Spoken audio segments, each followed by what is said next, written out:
What's going on, my friend? Zach Evanish here, UndergroundStrength.tv, and coming back at you with part two of what the question was: what are the struggles you went through when growing your business, when growing to become a strength coach and transitioning and getting into a warehouse gym? Now, in part one, I called it, these were struggles by other people's point of view, but I looked at them kind of in a better light. I looked at them in a way as to how I can take advantage of where I was at the point in my life, which is certainly not easy.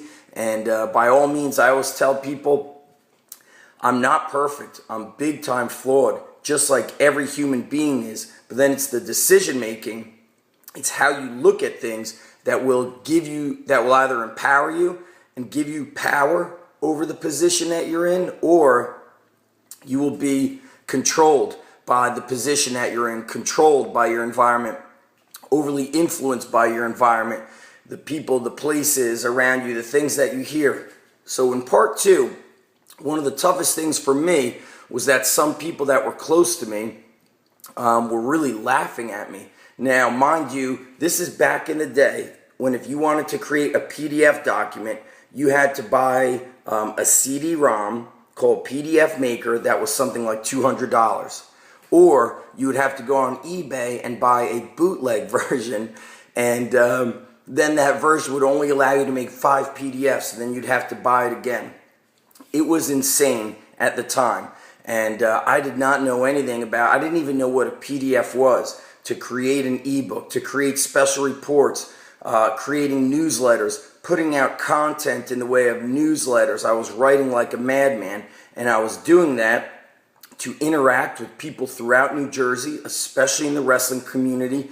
That was my passion. But there were people close to me that were like, what? He's selling workout and exercise programs over the computer? He's an idiot. He's never going to make money. Like, who's going to buy a workout from Zach Evanish over the computer? And we always look back and laugh at these things. I certainly laugh at them. But I'll tell you what, at first, I allowed my environment to kind of negatively affect me emotionally. And I was a little bit bothered by it. And then I simply said, fuck this. I'm going to kick ass and take names, and I'm going to make this happen. And my mission was to help wrestlers, to get them stronger, to help them kick ass and take names. So not only was I trying to build up the underground strength movement on a local level, I was doing it on an international level. And I remember the first person that bought my ebook was from the UK. And I was working on that ebook. At the time I was engaged and now married, obviously. But at the time my fiance was working at night, and whenever she would work at night, I would work on that ebook. And I banged out my first ebook in a very short time, in probably less than 2 weeks. I don't know the specific time period, but I remember writing at least one chapter per night. Made it real easy. I put that ebook inside the Underground Inner Circle, and we called it the Gladiator Training Manual. And it was all photos and stuff, stories and information from us training in the backyard and out at the playgrounds. And it was all about the basics. But my mission was so big, and that's what you guys are going to need.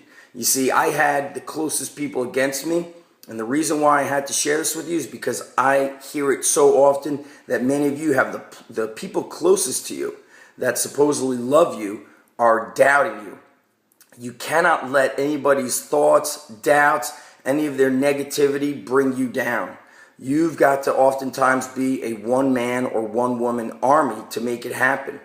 And then you start to pick up steam and momentum when you help that one person. That's all it takes, is that one person that you've got to start helping. And I'll never forget back in the day when I was on AOL and you could like chat through people through AOL, somebody had been following me and reading my articles on training for combat. We didn't say training for wrestling. I just called it combat training.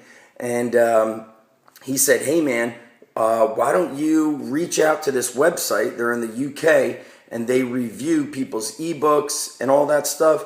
So he was following my articles, and I reached out to that website. I sent them my ebook. They reviewed it. Then they asked to do an interview with me. I did an interview with them, and boom, my first sale came from the UK. And I'll never forget, this was back in the day. I was using PayPal. I didn't know how it worked, so essentially I'd have to keep going home and see who purchased an ebook from me, and then I would have to manually email them the manual. I would send them a thank you, and I'd be so excited for it. And it started off selling one ebook here and there.